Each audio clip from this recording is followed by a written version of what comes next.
اپنا الگ طریقہ تھا. آج کل کوئی دقت نہیں ہے, اپنا موبائل میں ہے کر دیا.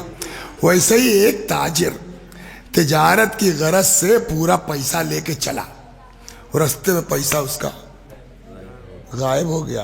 اچھا چلو بھائی مال نہیں لائے گا, خالی لوٹائے گا, پیٹوا کیا کرے, وہ تو مجبوری ہے نا.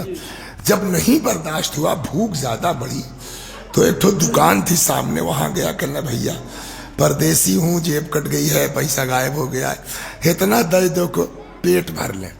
اتفاق سے وہ دکان والا تھا ناصبی, دشمن امیر المؤمنین سلام اللہ علیہ. تو نموا سنتے تو جر گوا, اس نے سب بھگا دیا, کیا چلے آتے ہیں علی کے نام. ہاں وہ بیچارہ چلا گیا. جا رہا تھا تو راستے میں ایک تو دیکھا کھڑکی کھلی ہے, اور ایک تو عورت اسے جھانک رہی ہے. اس کے منہ سے پھر دیکھیے, جہاں عشق ہوتا ہے وہاں یہ کہ بھوکے رہیں گے, کھائیں گے تو معشوق کے نام پر, کھائیں گے تو مولا کے نام پر. پھر منہ سے نکلا یہی, بہنی اللہ کے نام پہ, مولا کے نام پہ اتنا دے دو کہ پیٹ بھر لیں. اب وہ اتفاق دیکھیے مومنہ, اس نے کہا اگر ہم اندر جاتے ہیں پیسہ نکالنے تب تک فقیر ہوا چلا نہ جائے. تو آگے پیچھے کچھ نہیں دیکھا, کان پہ ہاتھ لے گئی, کوئی زیور تھا اس کا یہاں, نکالا کہ ہلے ہو. اچھا یہ بدماش آدمی اب مل گیا نا, تو جاؤ بیچو کھانا کھاؤ, مگر چڑھانے پہنچ گئے پھر اس کی دکان پر. کہنے لگے کہ یار شرم کرو, تو اسے اچھے تو بکری کے مہر روئے, تو ہمیں 1 روپیہ نہیں دے پایا, اس نے اتنا بڑا زیور دے دیا. اب اس نے دیکھا کہنے اتنا بڑھیا زیور اس شہر میں میری بیوی کے علاوہ تو نہیں ہے کسی کے پاس ہوگا, یاری کہوں مورے گھر تو نہ چلا گوا. اب بارے غصہ میں اس نے دکان کیا بند. اب آیا تو پوچھنے کی ضرورت تو ہے نہیں, کنویں پہ نظر گئی خالی, کیا ہوا, دے دیا. کس کو دے دیا, کہ فقیر کو.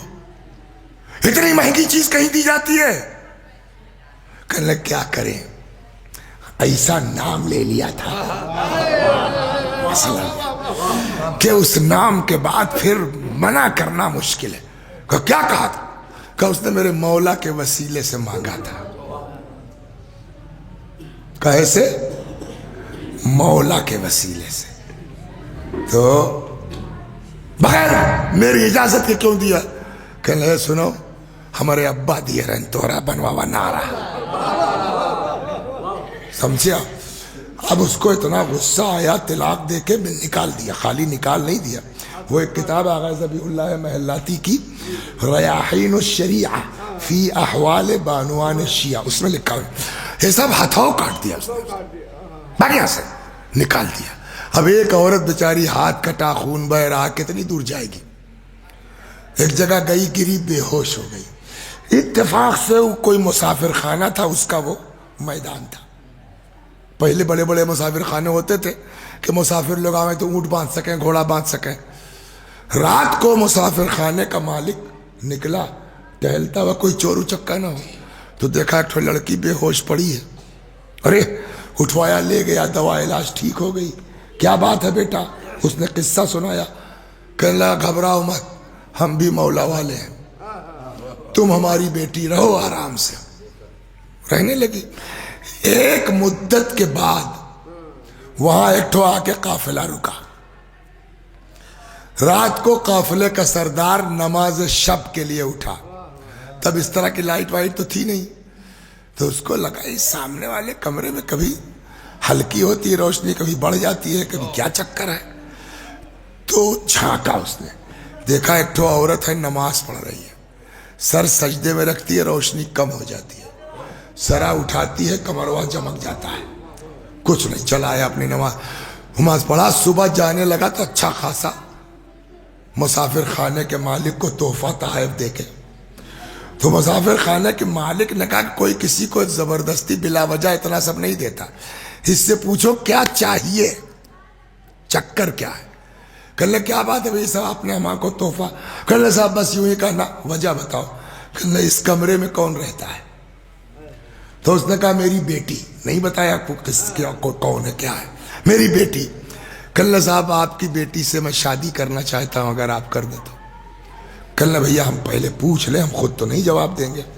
جا کے اس لڑکی سے کہا کہ وہ تاجروں کا سردار تم سے شادی کرنا چاہتا ہے۔ تو اس نے کہا مگر میں اب شادی نہیں کروں گی۔ کہا کیوں؟ کہا ہاتھ کٹا ہے، شوہرداری ہو نہیں سکتی، بلا وجہ کی بدکچن ہوگی، فائدہ کیا ہے؟ اس نے آ کے پورا قصہ اس کو سنا دیا۔ کہنے لگا جب علی کی محبت میں ہاتھ کٹا ہے تو وہ کیا خدمت کرے گی، میں خدمت کروں گا۔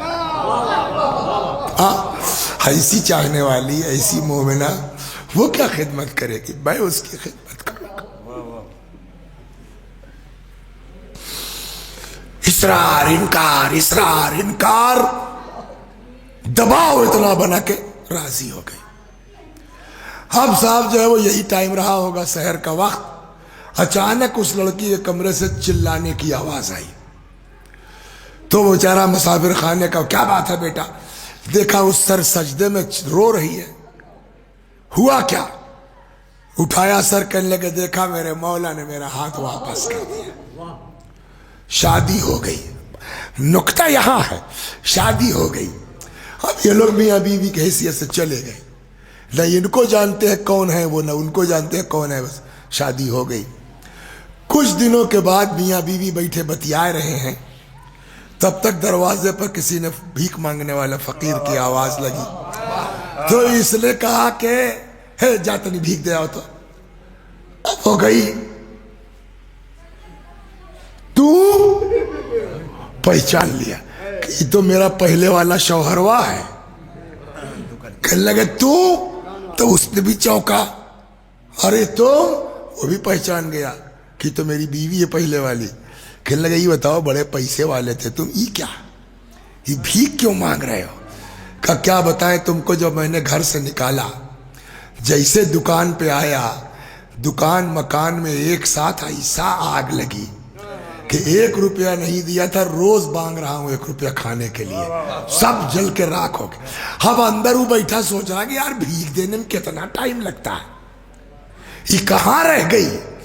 وہ نکلا دیکھنے باہر کی بیوی ہماری گئی کہاں، دیکھا دونوں بتیا رہے ہیں، پرانے میاں بیوی ہیں یہ۔ تو کہنے لگا بھیا تم مہو کو پہچان لو، میں وہی آدمی ہوں جس کی راستے میں پیسہ غائب ہو گیا تھا، تمہاری دکان پہ گیا تھا اور تم نے مجھ کو بھگا دیا تھا، اب دیکھا تم نے محبت نے اکٹھا کر دیا، نفرت نے الگ کر دیا۔